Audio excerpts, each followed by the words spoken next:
Hey everybody, Who's Your Jedi here with another review for you. This time I'm talking about episode 2 of season 7 of Dexter, Sunshine and Frosty Swirls. And with a tastes like diabetes name like that for the episode, you know it's going to be memorable in one way or another.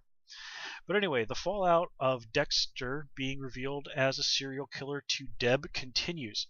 Now, what we see going on with Deb in these episodes actually reminds me a lot of what I've read about the stages of grief. The first one, of course, being denial. Well, we certainly have seen plenty of that from Deb last episode.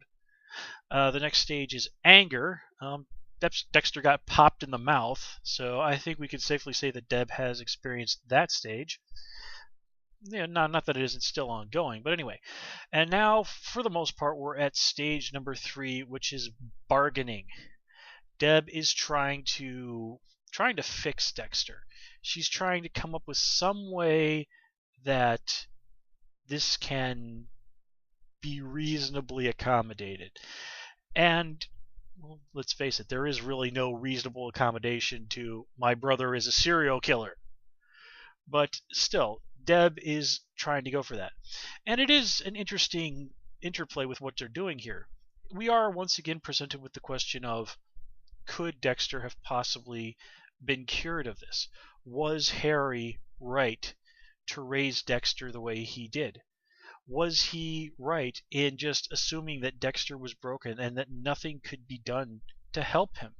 And was simply getting Dexter to focus on people who deserve to die really the only option that Harry had? And I like how this episode really kind of dangles a little bit of hope in front of us, and in front of even Dexter. But ultimately at the end, when we see that convict fella, whose name I didn't bother to write down in my notes, throw himself in front of the truck, and Dexter remarks he wasn't sorry for what he did. All he really wanted was a little bit of sunshine and Frosty Swirls. Well, it's always been my impression that the books especially, that no, Harry with Dexter did do the right thing. There was no other choice.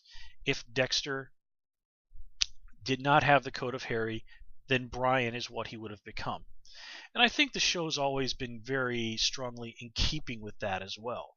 Now, granted, we've seen the moments where Dexter has kind of wondered himself if he could somehow have been taken a different path other than the path that led to him becoming like Brian.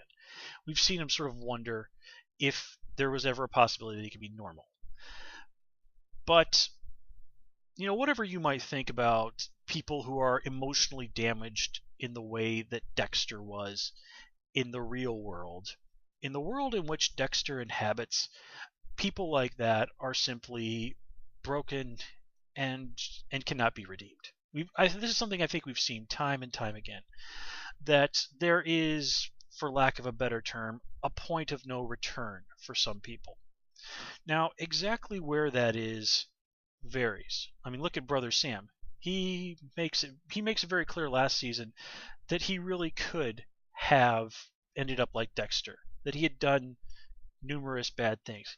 I mean, he all but even says that he has his own dark passenger. But Brother Sam was able to turn back before he hit that point. So, I think that is something worth keeping in mind here. But the question, of course, is, where is that point? And I don't think that there really is an answer. Because all people are different. All people are unique. All our circumstances are unique. In the 16, 20 billion years that the universe has existed, there has never been an exact replication of the events that made my life, where I am right now, sitting, possible. And that's exactly the same thing is true for you, sitting there watching this video. It's exactly this true for every other human being throughout history, through every living being throughout history. While we all may share certain common experiences through our lives, everyone's life is ultimately unique. And thus, if there is at least in the Dexter universe, some sort of point of no return, then it is going to be different for everyone. So if that's true, then yes, it does certainly make sense that for Dexter, like it or not, through no fault of his own, that line could have been crossed when he really was just as little as he was. And in Brother Sam's case, that point of no return must have been somewhere quote unquote further. It was somewhere where Brother Sam hadn't gotten there yet, and thus he was able to turn himself around. Okay, so I might come back to this point, but I think I've said what I need to say there. And but while I did bring it up, I do love Deb's reaction to Dexter calling it that part of himself, his dark passenger. And that was kind of my reaction when I first read the first Dexter book. Is like, really, the dark passenger? But after a while, just reading through the books and the TV shows, this becomes so common that we don't think anything of it. It's sort of like, in a funny sort of way, seeing Superman run around in a cape and tights. When you first see something like that, you go, yes, okay, he looks kind of ridiculous. But if you read enough comic books, and I happen to enjoy comic books quite a bit, the idea of somebody running around in skin-tight spandex like that just sort of seems, it loses its absurdity. You just accept that. In the same way that we have come to accept Dexter talking about this aspect of his personality as the dark passenger. Although I won't lie, I somehow just found myself wishing in some way that old drawing of the Dark Defender. Remember that from, what was it, season 1, season 2? Somehow, just somehow, I wish that could have been worked into this story. Maybe I'm weird that way, but I always just thought that was one of the funniest things they've ever done on Dexter. In Miami, all that leather would be too hot, or whatever it was that Dexter said that episode. I just love that. But anyway, moving on. So we do get to see Dexter make references to some of the people that he's killed over the years. And of course, if you've been watching the show and are familiar with the past episodes and Dexter's history in general, these are going to ring bells. And I do like that. I really do like it when they touch back on the previous victims of Dexter, because it makes it seem like what Dexter did with those people, even though they've been dead, their deaths still are important. Their deaths still have resonance. Beyond being a little slide in Dexter's boxes. So even if they weren't characters who had a long-term impact on the show, just them being referenced again really gives the show a stronger sense of continuity, and I love that. Now, I do like Deb's reaction this episode when she really stops and thinks about, Dexter's been doing this killing people thing for somewhere in the neighborhood of 15 to 20 years, right under her nose. And she's just like, I'm the worst detective ever. Since I mentioned earlier, this actually reminds me of something I saw on an episode of Lois and Clark, The New Adventures of Superman, years and years ago. And basically what happened was some time travelers from the 30th century came back in time and were talking to Lois, and basically it amounted to, well, in the 30th century we all know that Clark Kent is Superman and blah blah blah blah blah. And like Lois is like, well, what does history have to say of me? And the time travelers basically are like, yeah, history thinks you're basically the dumbest woman alive for not realizing that Clark Kent was Superman. Sorry, Deb. There have been numerous times when you really should have figured out that there was something seriously messed up with Dexter, but you didn't. So I guess people in the 30th century, if they ever try and travel back to modern day Miami, will take time out of their day to make fun of you. Let me see here. Yes. Speaking of Deb being dumb,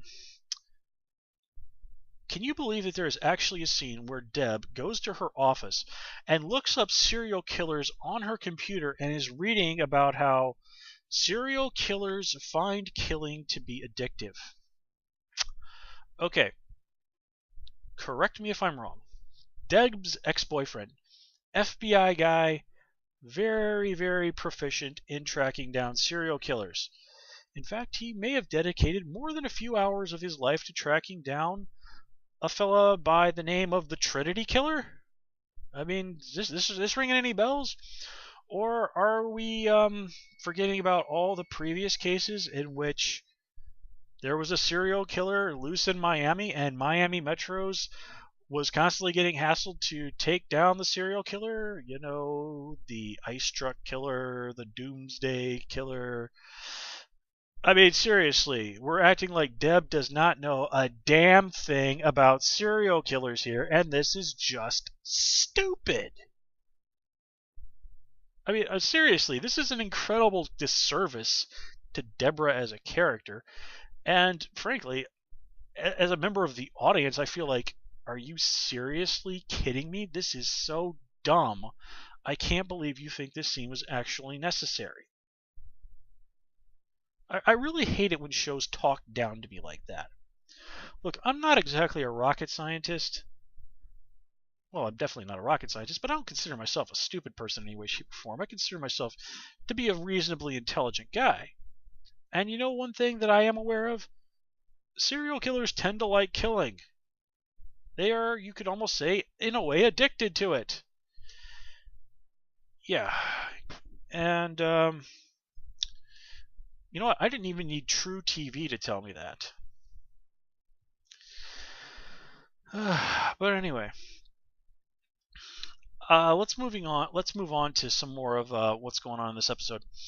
Now, I did really love that scene where Dexter explains to Deborah just what it's like to have that need to kill, of the blood, of the emptiness of the blood, of it turning from red to black. That was genuinely creepy, genuinely scary, and seriously, some very serious points to Michael C. Hall.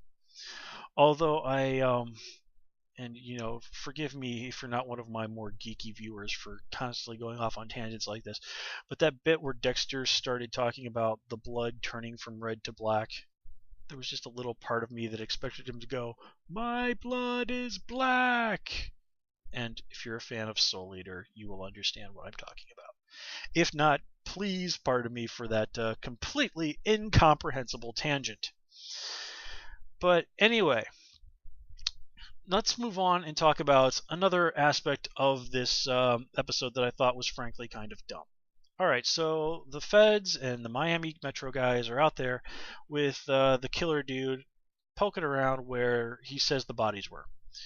Okay, guys, seriously, how hard is it to go out and get one of those ground-penetrating radar things? I mean, I know that the feds and the cops have access to these things. Archaeologists use these things to find dinosaur bones. So, seriously, if you're going to do something like this, just go get one of those things. It's infinitely more efficient than relying on the somewhat sketchy information of a guy who's been in jail for years and years, and who might, in fact, just be lying his ass off. But again, it is convenient to the plot for this guy to be able to hang around out in the sun eating ice cream for 3 days.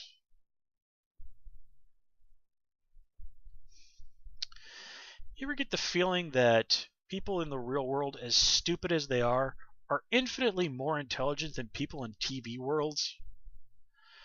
Then again, people in TV worlds can get shot and almost always, take it in the shoulder. So, maybe they're smarter than we are in some ways as well. But anyway, I did like the conversation that Dexter did have with the convict guy. That's what I'm just going to call him because, again, I'm too lazy to look up what his name actually is. The part where he talks about surrendering to his darker impulses. And, in a way, I think that's something we can all relate to. I mean, we've all done things in our lives that we know we shouldn't have. We've all probably gone out and done petty things to get back at people, and maybe in some cases not so petty things. And, the times when I have done things like that in my life, there's always a part of me that said, I know I shouldn't do this, but I'm going to do it anyway. And really, what else could you call that other than surrendering to your own dark passenger in a way? Now, granted, I've never killed anybody, but still, I think we all understand what it's like to just simply surrender to our own darker impulses for whatever reason. And maybe it's something as simple as, a little bit of petty revenge for some kind of minor slight. But still, it's the same thing. We are allowing ourselves to surrender to the worst part of ourselves. And the thing is, like so many bad behaviors, the more you do it, the easier it is, the more addictive it is.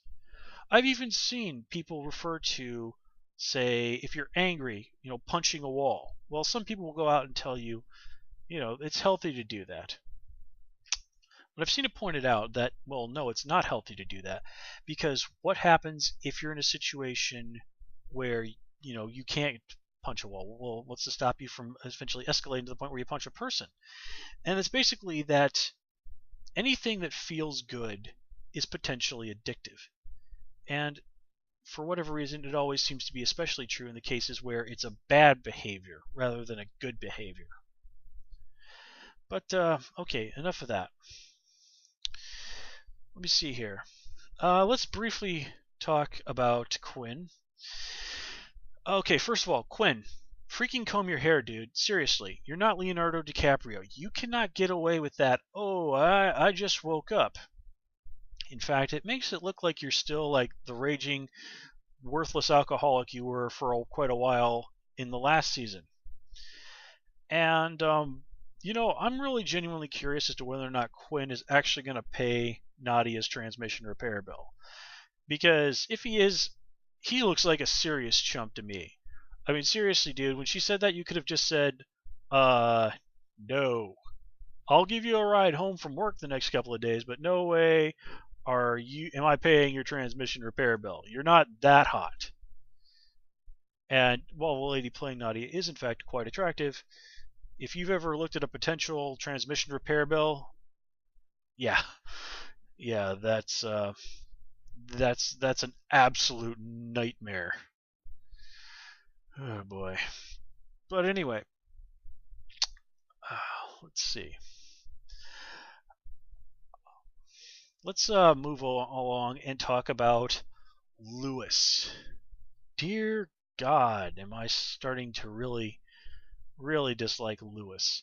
Last season he was just sort of a weird little pain in the butt. This time around, the main enjoyment I get out of Lewis is just watching him basically tug on Darth Vader's cape.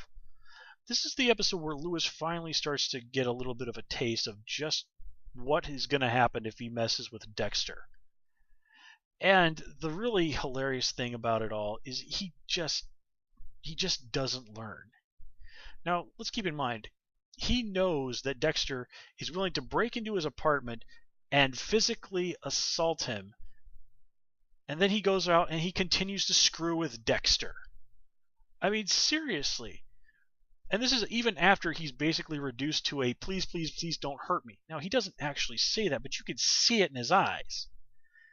And then again, he immediately goes and starts screwing with Dexter again, somehow thinking that he's not going to make things worse.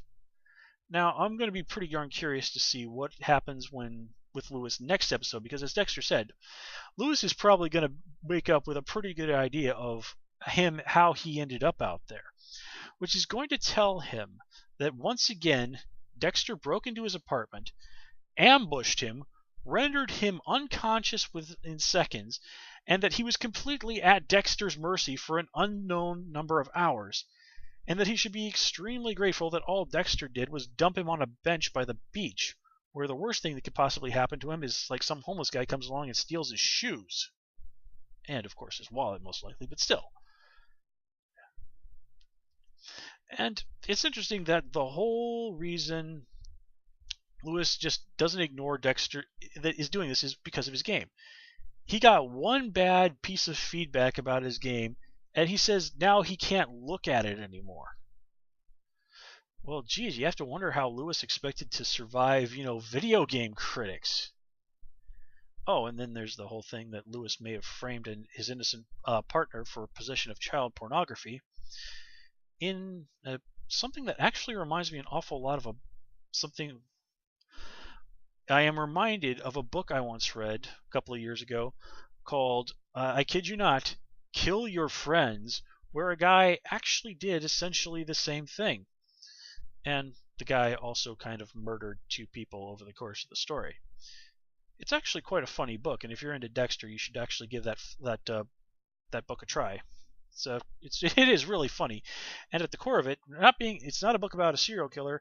It's actually a satire on the British music industry. No, seriously, it is. It's actually, again, a very good book. But anyway, speaking of Lewis, I got a big kick out of some of the stuff that he had sitting around his apartment. Did you notice that big sort of Japanese-looking statue on his table? That's a statue of a comic book character called Kabuki, who was briefly somewhat popular during the 1990s. And I'm actually a little bit sad that I remember this character. But what's even worse is seeing the video of Lewis reviewing an Aquaman action figure.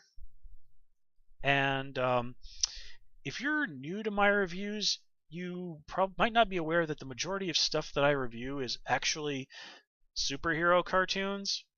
Shows like Young Justice and Green Lantern and Ultimate Spider-Man. And I felt a little uncomfortable by just how much of myself I saw in Lewis at that particular moment. Because he's totally right. Action figures need more points of articulation. Seriously, guys, I'm not buying stuff like that because I want a statue. Okay, I feel slightly ashamed of myself at this particular moment. And the fact that I have a toy sitting on my desk right over there has absolutely nothing to do with that at all. No, it doesn't. Not a bit. Anyway, moving on. Apparently, okay, let's try this again. Now, correct me if I'm wrong, but didn't Dexter ditch an awful lot of his slides in the ocean several seasons back when he was positive that he was about to get busted? So apparently Dexter's been a lot more busy in the intervening time than we had previously thought. Now, again, maybe, you know what, I don't know. That's the only actual reasonably logical explanation I can come up with there. So, I mean, we did have a very significant time skip between when Harrison was born and when we see him again, having his birthday party. And, that makes sense. So, one other thing I wanted to talk about in regards to Lewis. And if you watched my last review, you noticed that I kind of was doing more than a little bit of ranting about the fact that Dexter has indeed killed 3 innocent people, 2 of whom were granted almost certainly guilty of bad stuff, and 1 of whom was just guilty of being a dick to Dexter. Now here we see Dexter almost do it again. Yes, Lewis is guilty of stealing police property and screwing with Dexter's credit cards and, being a big prick. But in no way, shape, or form does Lewis fall under an acceptable target under the Code of Harry. Dexter doesn't even think about the Code of Harry for 1 freaking second when he is preparing to kill Lewis. Now again, granted, Lewis has made himself a humongous pain in Dexter's ass, but Dexter has gone out of his way not to murder very, very obviously bad people until he is absolutely sure they're guilty of what they think he's done. He's been willing to really wait, and again, until he has proof positive that these people fall under the Code of Harry before he kills them. But Lewis dicks with his credit score, And it's, okay, knife to the heart time for you, Lewis. Really, Dexter? What the hell, dude? I mean, I understand you're in an emotionally weird place and that you're itching for a kill, but come on, Dexter. You can do better than this.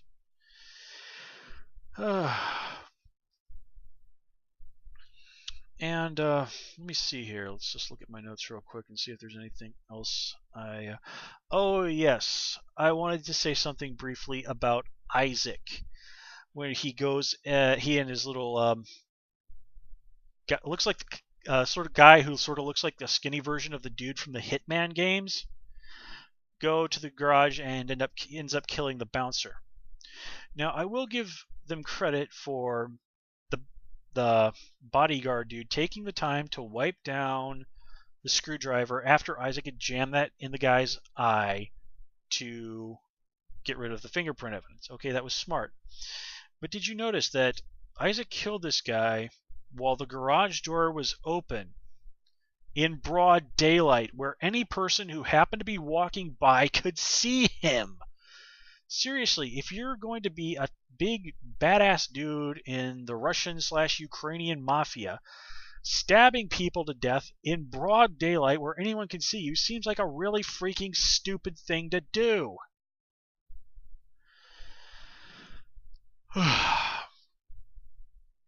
But anyway, obviously this whole thing that's going on with Deborah and Dexter with Deb trying to basically sit on Dexter 24/7, obviously this is doomed to failure. Now, the next stage in the whole thing of grief is depression.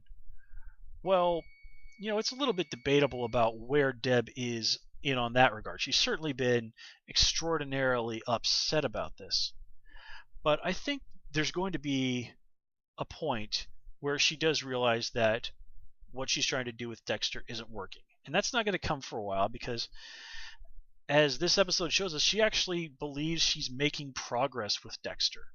She believes that somehow she can do in possibly a very short time what Harry could not do in almost 20 years. She really does genuinely believe that she can fix Dexter. And, normally I don't make predictions about stuff that's going to happen in future episodes because that's a good way to get yourself bitten in the butt. But I'm going to do a small one here and say that not too long down the road, that is all going to blow up in Deb's face, and she's going to be faced with some pretty harsh reality, such as the fact that Dexter is continuing to lie to her about various aspects of him being a serial killer. And before I wrap this up, let's talk briefly about LaGuerta. Again, the plotline of her zooming in on having another look at the Bay Harbor Butcher case is picking up a little bit of steam. And honestly, given all that's happened with over the seasons, Dexter, if you really pay attention, has left quite a few loose ends and other things that really could, to anybody who's looking, point to him actually being the Bay Harbor Butcher rather than Dokes. And I think we're going to finally see some of that addressed. And honestly, there's a part of me, and I might regret this, but I'm going to say I really hope but wonder if this might be our final season for LaGuerta. Because I think that if she really is going to be coming close to finding out the truth about Dexter, then there really is no other way for there to be a season 8, which we've already confirmed to be happening, unless LaGuerta dies. Now, one of the things that happens in the first novel is that LaGuerta dies. So while I do appreciate that they've really expanded the character, they've made her a much more interesting, much more rich character than she was ever in the novels, I think that we might be heading for the end of the character. And frankly, I don't really have a problem with that. LaGuerta has grown increasingly corrupt is really the only word that I can think of. I mean, last season she was blackmailing a fellow officer and rubbing Deb's nose in the fact that Deb basically was her tool, that she could use Deb however she wanted, and that there wasn't anything that Deb could do about it. LaGuerta's thing, and she's basically said this, is that what's good for her is good for Miami Metro. It's really more of a case of what's good for me is good for Miami Metro, and what's good for Miami Metro is me. All LaGuerta is really thinking about, no matter what she says, is herself. And yeah, characters like that, they're very difficult to really maintain, I think, as long-term characters, especially when they start going further and further down a path like that, the way that it seems like LaGuerta has been the last 2 seasons. So I think that there's some serious stuff is going to be coming ahead for her character in this upcoming season, and I won't lie, I don't think she's going to make it out of this season alive. So I guess we'll see whether or not I've just said something that will ultimately make me look extraordinarily foolish a couple of months down the road. Well, that's something to look forward to, isn't it? Anyway, folks, thanks for sticking with me through this review. As always, please comment, rate, and subscribe. You can, of course, follow me on Twitter at Hoosier Jedi. And until next time, take care and have a good one.